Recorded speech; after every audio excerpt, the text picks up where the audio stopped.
Class 12-এর ছাত্রছাত্রীদের physics ক্লাসরুমে স্বাগত জানাই। আজকে আমরা ছায়া পদার্থবিদ্যা ক্লাস 12-এর বইয়ের কারশফের সূত্রাবলী ও তড়িৎ সংক্রান্ত পরিমাপ এই চ্যাপ্টারের সেট 2 এর অঙ্কগুলো নিয়ে এসেছি। তো আগের ভিডিওতে তোমরা নিশ্চয়ই সেট 1-এর অঙ্কগুলো দেখে নিয়েছো। আজকে আমরা সেট 2 এর অঙ্কগুলো করব। তাহলে তো দেখে নেব প্রথম অঙ্ক কি বলছে।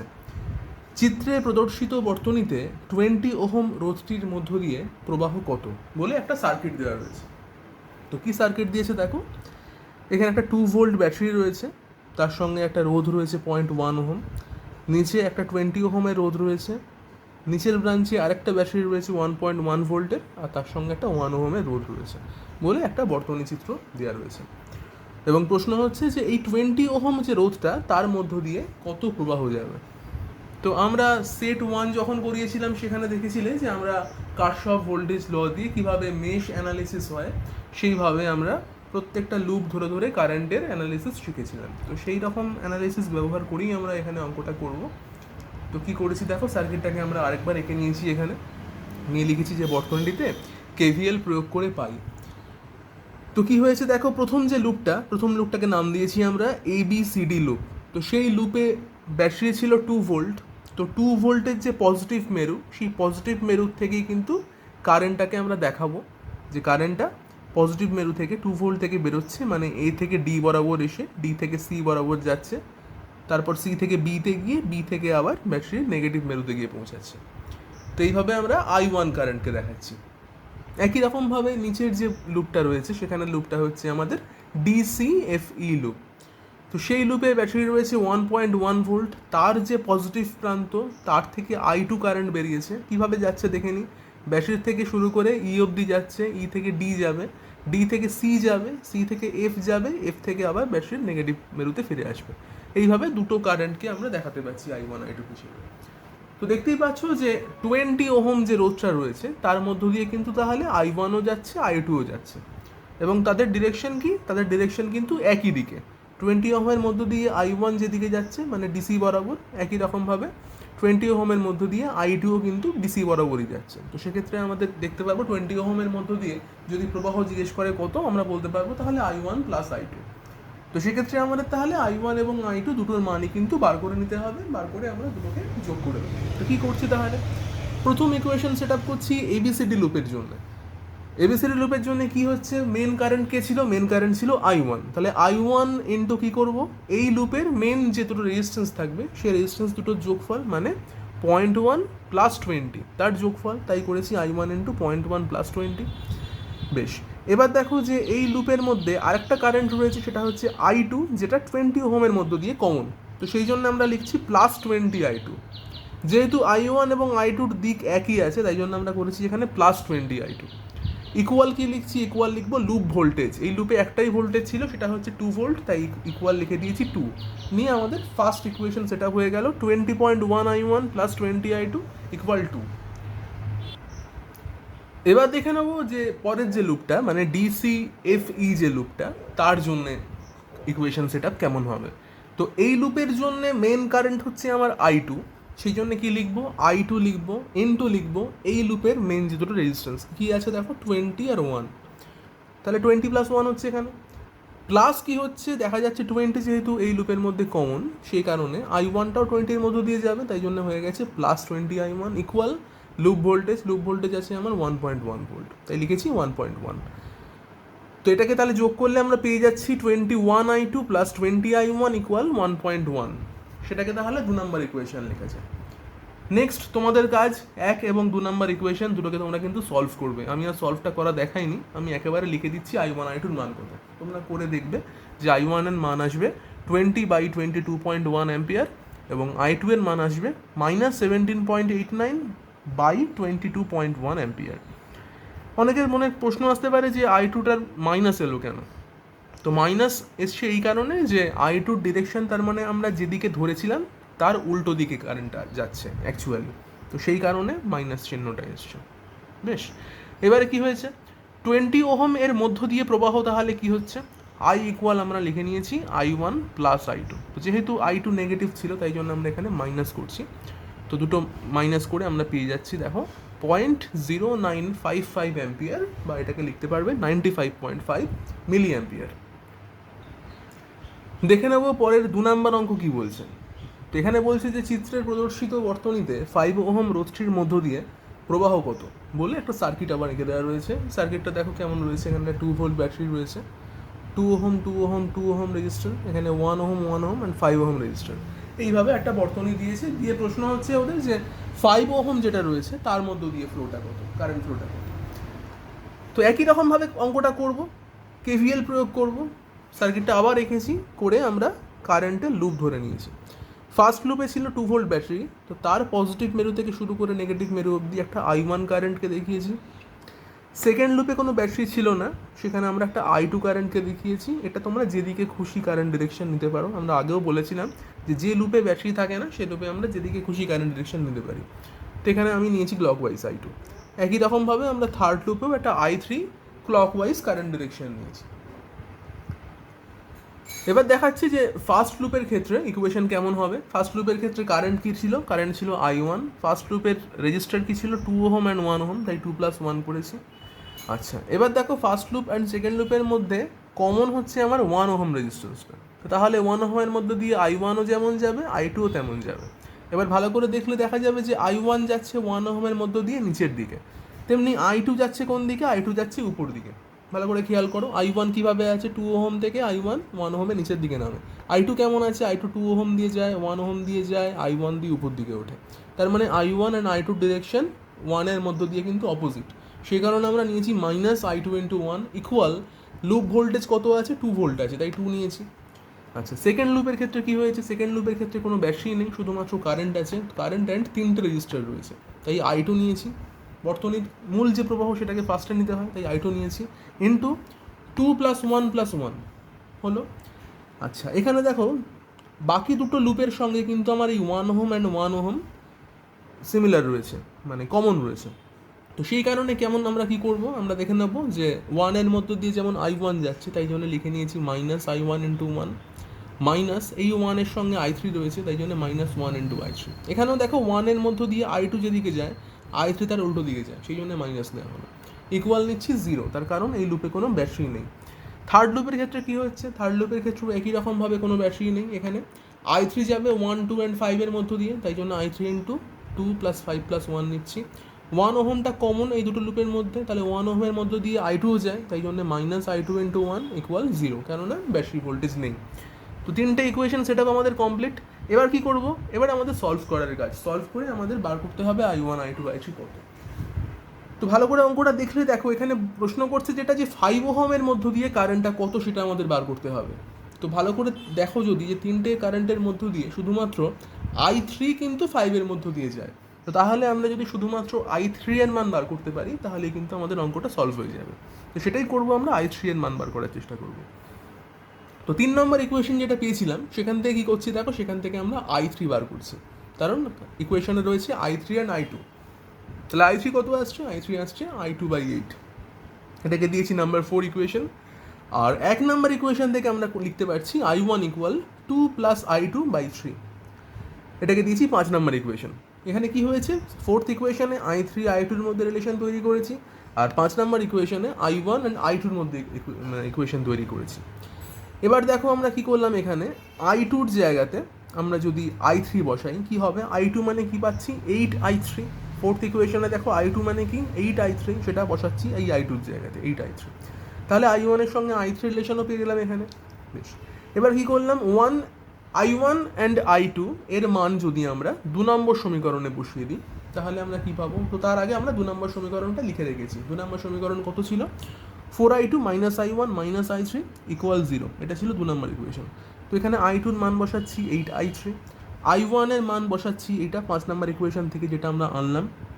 I1-এর মান বসালাম 2 + 8I3/3, অ্যান্ড I3 যেমন ছিল তেমন রইল। তাহলে এই পুরো ইকুয়েশনটি দেখো তোমরা I3-র ফর্মে পেয়ে গেলে, তাহলে এখান থেকে খুব সহজে I3 বার করতে পারবে, সেটাই করেছি। I3-র মান দেখো এখান থেকে বেরিয়েছে 0.0235 অ্যাম্পিয়ার, বা এটাকে 23.5 মিলি অ্যাম্পিয়ার বলতে পারো। তো তাই লিখে দিয়েছি এখানে যে 5 ওহমের মধ্য দিয়ে প্রবাহিত তড়িৎ প্রবাহ হচ্ছে I3, অর্থাৎ তার মান কত, 23.5 মিলি অ্যাম্পিয়ার। চলে এলাম পরবর্তী 3 নম্বর অঙ্কে। এখানে বলছে যে 100 ওহম রোধের একটি সুষম পোটেনশিওমিটার তার এবি এর সঙ্গে 2 ভোল্ট তড়িৎচালক বল ও নগণ্য অভ্যন্তরীণ রোধের একটি ব্যাটারিকে যোগ করা হলো। এই বিন্দু এবং তারের উপরে স্থিত আর একটি বিন্দু সি এর মধ্যে প্রায় অসীম রোধের একটি ভোল্টমিটারকে লাগানো হলো। ভোল্টমিটার পাঠ বলেছে 0.72 ভোল্ট হলে সি বিন্দুটি এবি তারকে কি অনুপাতে বিভক্ত করেছে। তো দেখো আমরা যেরকম ছবি এঁকেছি যে একটা এবি তার ছিল, তার মধ্যে একটা সি বিন্দু রয়েছে। এটা দেখে হয়তো মনে হচ্ছে সি বিন্দুটা এবির একদম মাঝে, কিন্তু তা কিন্তু নয়। আমার আঁকার ভুলের জন্য তোমাদের এরকম মনে হচ্ছে হয়তো সিটা এবির মধ্যে যে কোনো একটা বিন্দু। আমি জানি না সি বিন্দুটা এর থেকে কত দূরে আছে, আমাদের সেটাই অ্যাকচুয়ালি মেজারমেন্ট করতে হবে যে এসি আর সিবি এদের অনুপাতটা কী বা R1 R2 রেশিওটা কী। যাই হোক, তো প্রশ্ন বলেছে যেটা যে R1 এর সঙ্গে আমরা একটা ভোল্ট মিটারকে জুড়ে দিয়েছি, যে ভোল্ট মিটারের রোধ হচ্ছে অসীম রোধ, এবং তার সঙ্গে দেখছি ভোল্ট মিটারের পার্ট এসছে 0.72 ভোল্ট। তো তাহলে R1 এর বিভব প্রভেদ কত? 0.72 ভোল্ট। তাহলে আমরা খুব সহজেই R2 এর বিভব প্রভেদ পেয়ে যাব, কেননা মোট ব্যাটারিটা ছিল 2 ভোল্ট। এই 2 ভোল্টেই আমরা জানি R1 এবং R2 এর মধ্যে বিভক্ত হয়ে যাবে। তাহলে R1 যদি 0.72 ভোল্ট পায়, তাহলে R2 কত পাবে? নিশ্চয়ই 2 মাইনাস 0.72 ভোল্ট পাবে। সেটা কত হবে? 1.08 ভোল্ট। বেশ, তার সঙ্গে আরেকটা কথা বলি, সেটা হচ্ছে যে অসীম রোধের যদি ভোল্টমিটার আমরা লাগাই, এর মানে হচ্ছে যে ওই ভোল্টমিটারের মধ্যে কিন্তু কারেন্টের কোনো অংশ প্রবেশ করবে না। মানে যদি ভেবে নিই যে তোমার R1 এর সঙ্গে প্যারালালে একটা ভোল্টমিটার ছিল, অর্থাৎ প্যারালালে একটা রোধ থাকার কথা, তো তাহলে আমাদের যে কারেন্টটা ব্যাটারির থেকে বেরোলো সেটা তোমার ভোল্টমিটারের কিছুটা অংশ আর R1 এ কিছুটা অংশ যাওয়ার কথা ছিল। এখানে কিন্তু সেটা যাবে না, কারণ ভোল্টমিটারের রোধ আমাদের বলে দিয়েছে অসীম। তাহলে ব্যাটারি থেকে যে কারেন্টটা বেরোলো সেটা কিন্তু পুরোপুরি তোমার এই রোধ R1 এর মধ্যে ঢুকে যাবে, মানে R1 R2 এর মধ্যে দিয়ে একই পরিমাণ কারেন্ট ফ্লো হবে সাধারণ অবস্থায় যেটা হয়। বুঝতে পারলে? বেশ, তো কী করেছি দেখো এখানে, যেটা একটু আগেই বলছিলাম যে ভোল্টমিটারের পার্ট আমি বলবো এখান থেকে। ভোল্টমিটারের পার্ট যেটা, সেটাই হচ্ছে R1 এর বিভব প্রভেদ V1, সেটা ছিল 0.72 ভোল্ট, যেটা আমাদের প্রশ্নে বলা ছিল। তাহলে আমরা খুব সহজেই R2 এর ভোল্টেজ যেটা V2 সেটা বার করতে পারছি। যেটা বললাম যে 2 মাইনাস 0.72 করবো, করে পেয়ে যাচ্ছি 1.08 ভোল্ট। তো এবার তাহলে R1 এবং R2 এর মধ্যে যদি প্রবাহ সমান হয়, যেটা বললাম যে R1 R2 এর মধ্যে দিয়ে যেহেতু সিরিজে রয়েছে একই পরিমাণ কারেন্ট ফ্লো করবে, তো তাহলে আমরা লিখতেই পারি V1 by V2 equal R1 by R2, অর্থাৎ বিভব এবং রোধ এক্ষেত্রে সমানুপাতিক। তো তাহলে R1 বাই R2 কত হচ্ছে? R1 বাই R2 হচ্ছে তাহলে 0.72 বাই 1.08। তো সেটাকে যদি তোমরা উপর নিচে কাটাকাটি করো পেয়ে যাবে 2/3। তাহলে এখান থেকে খুব সহজেই বলতে পারছি R1 এর সঙ্গে R2 এর অনুপাত হচ্ছে 2:3। ওকে, চলে আসবো পরবর্তী অঙ্ক, 4 নম্বর অঙ্কে। 4 নম্বর অঙ্ক কী বলছে দেখো। 4 নম্বর অঙ্কে বলছে যে 100 ওহম রোধের একটি সুষম পোটেনশিওমিটার তার এবি এর সঙ্গে নগণ্য অভ্যন্তরীণ রোধের একটি ব্যাটারিকে যোগ করা হলো। এ বিন্দু এবং তারের মধ্যবিন্দু সি এর মধ্যে 360 ওহম রোধের একটি ভোল্টমিটারকে লাগানো হলো। ভোল্টমিটারের পাঠ 1 ভোল্ট হলে ব্যাটারির তড়িৎচালক বল কত হবে? তো কি করবো তাহলে অঙ্কটাতে? সার্কিটটা দেখে নাও একবার। এখানে কি বলছে, এবি একটা তার, তার সঙ্গে একটা ব্যাটারি রয়েছে, যার তড়িৎচালক বল কিন্তু আমাদের বলে দেয়নি, যেটাকে আমি ই বলে ধরে নিলাম। এই ই এর মানই কিন্তু আমাদের বার করতে হবে। তারের মধ্যবিন্দু বলেছে সি। আগের অঙ্কটায় যেরকম আমাদের সি কোথায় অবস্থান করছে আমরা জানতাম না, এখানে কিন্তু জানি যে এ আর বি এর একদম মিডিলে সি আছে। তো তাহলে পুরো তারটা যদি 100 ওহম মানের হয়ে থাকে, তো সেক্ষেত্রে তাহলে এসির রোধ আমরা বলতে পারি 50 ওহম, সিবির রোধও আমরা বলতে পারি 50 ওহম, কারণ সি একদম মাঝে আছে। হলো, এবারে এসির সঙ্গে আমরা কি করেছি, একটা ভোল্টমিটারকে লাগিয়েছি, যে ভোল্টমিটারের রোধ বলেছে 360 ওহম এবং ভোল্টমিটারের পার্ট হচ্ছে 1 ভোল্ট। তো তাহলে এরকম যখনই অঙ্ক পেলাম, তাহলে আগের অঙ্কে যেরকম কী ছিল, ভোল্টমিটারের যে রোধটা সেটা অসীম ছিল, তার জন্য ভোল্টমিটারে কোনো কারেন্ট কিন্তু প্রবেশ করছিল না। এখানে কিন্তু কারেন্ট প্রবেশ করবে, ইএমএফ থেকে যে পরিমাণ কারেন্ট গেল, কারেন্টটা 50 অ্যান্ড ভোল্টমিটার দুটোর মধ্যে কিন্তু ব্রাঞ্চিং হবে।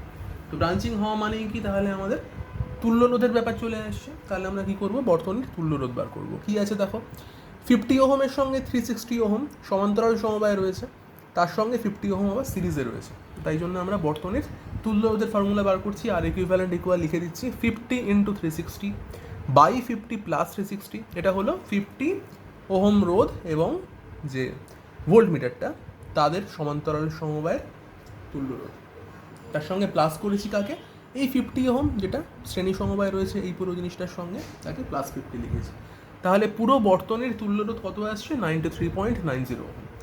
বেশ, তাহলে এখান থেকে আমরা বর্তনী প্রবাহ আই কত লিখতে পারি? তড়িৎচালক বল বাই আর ইকুইভ্যালেন্ট। তড়িৎচালক বলের মান আমরা জানতাম না, তাকে ই ধরেছি, তাই ওপরে লিখেছি ই বাই 93.90। আচ্ছা, ভোল্ট মিটার দিয়ে প্রবাহ তাহলে কত? এই যে ভোল্ট মিটারটা রয়েছে তার মধ্য দিয়ে প্রবাহ কত যাচ্ছে তাকে আমরা লিখছি আইভি। তাহলে আইভি কত? মূল প্রবাহ কত ছিল? মূল প্রবাহ ছিল আমার আই। বেশ, এটা তাহলে মূল প্রবাহ ছিল। এই মূল প্রবাহ আমাদের দুটো ভাগে ভাগ হবে, এটাকে আমরা আইভি বলতে পারি। তাহলে আইভিকে আমরা কি লিখছি? আইভি ইকুয়াল লিখে দিলাম আই ইন্টু 50/50 + 360। যেরকম হয় ব্রাঞ্চ কারেন্টের ফর্মুলা তোমরা জানো যে আইভি মানে কি, যে রোধটার মধ্য দিয়ে কারেন্ট নেব না সেটাকে ওপরে লিখতে হয় বাই টোটাল রোধটা। এখান থেকে আমরা আই এর মান পি ছিল ই বাই 93.90, সেটা বসালাম। আর এটা তো বসাচ্ছি 50/50 + 60 মানে হচ্ছে 410। আচ্ছা, তাহলে ভোল্টমিটারের পার্ট আমরা জানি 1 ভোল্ট, তাহলে আমরা লিখতেই পারছি 1 ইকুয়াল আইভি ইন্টু 360, মানে ভি ইকুয়াল আই ইন্টু আর। তাই করলাম। আচ্ছা, আইভি তাহলে কত? আইভিকে বলতে পারছি 1/360। এবার দেখো আমরা এখান থেকে আইভি এর মান যেটা এখানে বার করলাম সেইটা বসিয়ে দিচ্ছি আইভি এর মান হিসেবে ইকুয়াল 1/360। এখান থেকে ই এর মান পেয়ে যাচ্ছি 2.14 ভোল্ট। দেখে নেব পরবর্তী 5 নম্বর অঙ্ক কি বলছে। রয়েছে যে একটি হুইস্টন ব্রিজের প্রথম 3টি বাহুর রোধ যথাক্রমে 15 ওহম, 10 ওহম ও 22.5 ওহম। চতুর্থ বাহুতে একটি তামার কুণ্ডলীকে 0 ডিগ্রি সেন্টিগ্রেড উষ্ণতায় রাখলে ব্রিজটি প্রতিমিত অবস্থায় থাকে, কিন্তু কুণ্ডলীকে 50 ডিগ্রি সেন্টিগ্রেড উষ্ণতায় রাখলে প্রতিমিত অবস্থা পাওয়ার জন্য কুণ্ডলীর সমান্তরালে আর রোধ যোগ করতে হয়। আর এর মান কত? মানে যে আর দিয়ে আমরা শান্ট করলাম চতুর্থ বাহুর রোধকে, সেই রোধের মান কত? আচ্ছা, তামার রোধের উষ্ণতা গুণাঙ্ক বলা রয়েছে 0.00425 পার ডিগ্রি সেন্টিগ্রেড। বেশ, তো প্রথমে আমরা একটা ছবি আঁকলাম। দেখো কেমন ছবি, যেরকম হুইস্টন ব্রিজের ছবি হয় তেমন একটা এঁকেছি। কি ছিল? প্রথম দুটো বাহু ছিল 15 and 10, থার্ড বাহু রয়েছে 22.5, ফোর্থ বাহুকে আমরা লিখেছি R0 বলে। কেন না 0 ডিগ্রি সেন্টিগ্রেড উষ্ণতায় রোধ, তাই জন্য R0 লিখেছি। তাহলে ব্রিজ প্রতিমিত হওয়ার শর্ত কি আছে? P/Q ইকুয়াল R/S, তাই করলাম। P/Q 15/10 equal R/S 22.5/R0। এখান থেকে খুব সহজে R0 বার করতে পারবে। R0 কত? 15 ওহম হয়ে যাচ্ছে। এইবারে 50 ডিগ্রি সেন্টিগ্রেড উষ্ণতায় যখন আমরা যাব তখন ওই রোধটা কত হবে সেটা বার করছি। R50 ইকুয়াল লিখছি R0 ইন্টু 1 + α_t, তাই তো ফর্মুলা। আলফার মান আমরা জানি কত? রোধের উষ্ণতা গুণাঙ্ক 0.00425 দিয়েছিল, অ্যান্ড টি তো দিয়েছে 50 ডিগ্রি সেন্টিগ্রেড। তো সেখান থেকে আমরা 50 ডিগ্রি সেন্টিগ্রেড উষ্ণতায় রোধ পাচ্ছি কত? 18.1875 ওহম। আচ্ছা, তো এই অবস্থায় তার মানে কি রোধ যখন তাহলে চেঞ্জ হয়ে গেল, আগে রোধ ছিল 15, এখন হয়ে গেছে 18-এর থেকে সামান্য বেশি, 18.1875। তখন বলছে যে ব্রিজটাকে যদি আমাকে ব্যালেন্স করতে হয় তখন এই R50 যেটা হয়েছে তার সঙ্গে কিন্তু একটা রোধকে আমাকে শান্ট করতে হবে বা সমান্তরালে যুক্ত করতে হবে, এবং সেই রোধের মানই বার করতে হবে। তো অ্যাকচুয়ালি প্রতিমিত হওয়ার শর্ত কি? এই R50/R যদি R0-র সঙ্গে সমান হয় তবেই ব্রিজটা ব্যালেন্স হবে। তো সেটাই করছি, R0-র সঙ্গে R50 অ্যান্ড R এর সমান্তরাল সমবায়ের যে কম্বিনেশন তাকে ইকুয়াল করলাম। তো R50 আর R এর কম্বিনেশন কি আসছে? R50 into R by R50 plus R। মানগুলো বসাচ্ছি। আর এর মান আমরা জানি না বলে স্মল আর লিখে রেখেছি, এখান থেকে বেরিয়ে যাচ্ছে স্মল আর এর মান কত? 85.6 ওহম।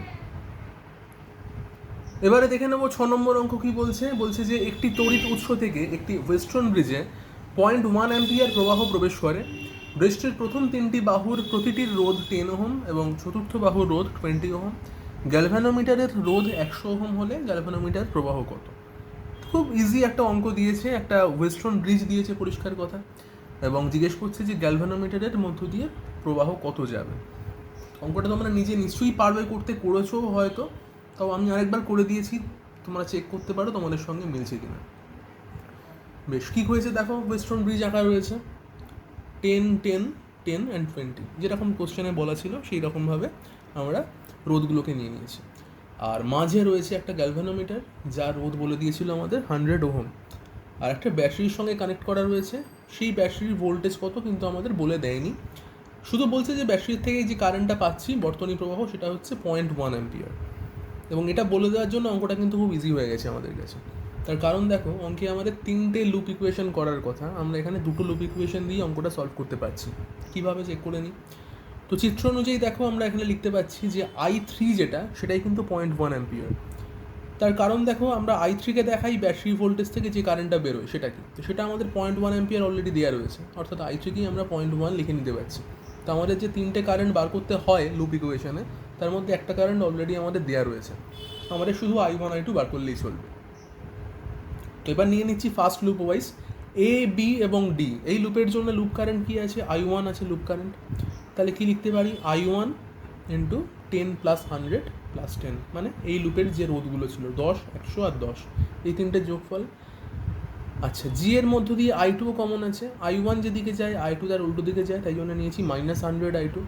আবার I3 10 ওহমের মধ্যে দিয়ে যাবে, তাই জন্য I1 10 ওহমের যেদিকে যাচ্ছে, I3 কিন্তু 10 ওহম দিয়ে তার অপোজিট দিকে যাচ্ছে, তাই জন্য নিয়েছি -10 I3। টোটাল এটা ইকুয়াল 0, কেননা ABD লুপে কোনো ব্যাটারি ছিল না, তাই জন্য ইকুয়াল 0 নিচ্ছি। বেশ, তাহলে 1 নম্বর ইকুয়েশন আমাদের কমপ্লিট। 120 I1 -100 I2 -1 equal 0।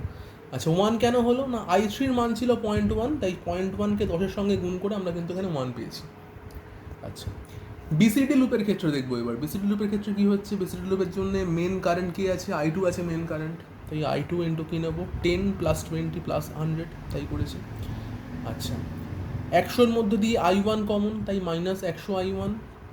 20-র মধ্য দিয়ে I3 কমন আবার, তাই জন্য -20 I3 ইকুয়াল 0। এখান থেকে ইকুয়েশন সলভ করে পাচ্ছি 130 I2 -100 I1 -2 ইকুয়াল 0। 2 কেন না? 20 ইন্টু I3 ছিল আমাদের 0.1, তো 0.1 ইন্টু 20 করলে আসছে 2, সেই জন্য -2 ইকুয়াল 0, মানে সেকেন্ড ইকুয়েশন পেয়ে গেলাম। এবার কি করবো? আমাদের বার করতে হবে কি I1 এন্ড I2-র মান।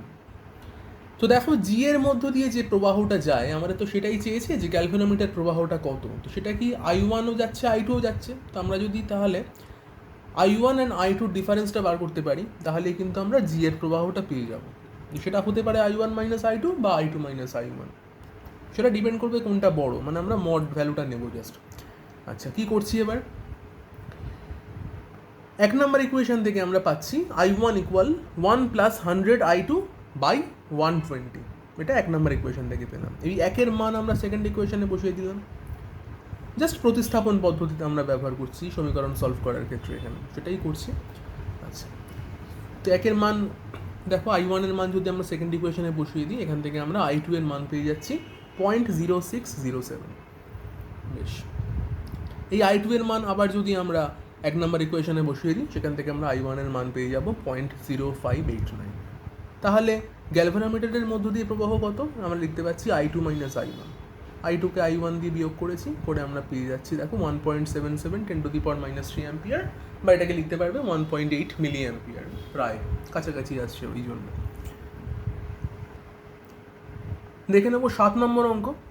এখানে বলছে যে একটি মিটার ব্রিজের বাম ফাঁকে 3 ওহম রোধ ও ডান ফাঁকে 4 ওহম রোধ রাখলে মিটার তারের 42.1 সেন্টিমিটারে নিষ্পন্দ বিন্দু পাওয়া যায়। রোধ দুটিকে অদল বদল করলে নিষ্পন্দ বিন্দুটি 15 সেন্টিমিটার ডান দিকে সরে যায়। ব্রিজটির দু প্রান্তের ত্রুটি নির্ণয় করো। তো তোমরা নিশ্চয়ই জানো যে কোনো একটা মিটার ব্রিজ যখনই ফর্মেশন হয়, তার দু প্রান্তে অনেক সময় প্রান্তীয় ত্রুটি লক্ষ্য করা যায়, অর্থাৎ তারের কিছু অংশ যেগুলো অ্যাটাচড থাকে তোমার ওই মিটার ব্রিজের দুপাশে, সেখানে কিছু অংশ, যেমন আমাদের পুরো তারটা আমরা জানি কত হয়, 100 সেন্টিমিটার হয়, তো সেখানে কিছু অংশ বেশি থাকে 100 থেকে। তো সেইগুলোকে আমরা ধরে নিতে পারি যে বাঁদিকে ধরে নাও যে λ1 দৈর্ঘ্য বেশি থাকে, এবং ডান দিকে ধরে নাও λ2 অংশ বেশি থাকে। তো সেই দুটো অংশ, সেই দুটো দৈর্ঘ্য বেশি থাকার ফলে তাদেরও তো কিছু এক্সট্রা রোধ থাকবে, সেই রোধগুলো তাহলে কিন্তু আমাদের ক্যালকুলেশনে অ্যাটাচ হয়ে যাবে। কীভাবে হচ্ছে একটু দেখে নাও। এখানে আমরা এখানে ধরেছি যে মিটার ব্রিজটির একক দৈর্ঘ্যের রোধ রো ওহম পার সেন্টিমিটার। বাম প্রান্তের প্রান্তিক রোধ যেটা, অর্থাৎ λ1 সেন্টিমিটার দৈর্ঘ্যের রোধ, তাহলে কত হবে? λ1 ইন্টু রো। আমরা বলছিলাম যেটা, যে বাম প্রান্তে ধরে নেওয়া যে অতিরিক্ত λ1 দৈর্ঘ্য বেশি থাকে তারটা, তো তাহলে সেই বেশি যে অংশটুকু তার রোধ কত? λ1 ইন্টু রো।